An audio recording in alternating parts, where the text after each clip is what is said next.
Welcome to Data Engineering with Subhadip.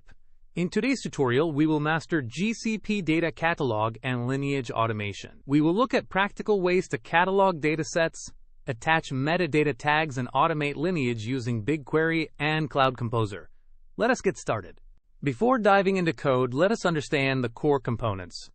GCP Data Catalog, which is now part of Dataplex, helps you discover, understand, and manage your data.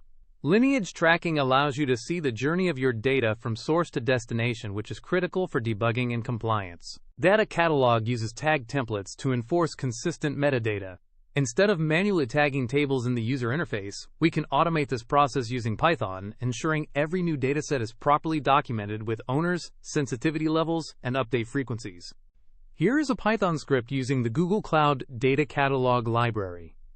We initialize the client-define our tag template and apply it to a BigQuery table. This code creates a tag with a data owner and a PII flag.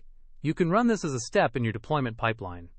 For data lineage, we will use OpenLineage, a standard framework for metadata collection. When running data pipelines in Cloud Composer, which is managed Apache Airflow, we can automatically extract lineage data from our BigQuery jobs and push it to a backend like DataHub or Dataplex. To enable OpenLineage in Cloud Composer, we configure our Airflow environment to use the OpenLineage provider. In this Python DAG, the BigQuery insert job operator is automatically tracked. No complex custom code is needed to extract the table-level lineage. To wrap up, here are some best practices. Always standardize your tag templates across the organization. Automate tagging during your CI/CD pipelines or pipeline execution.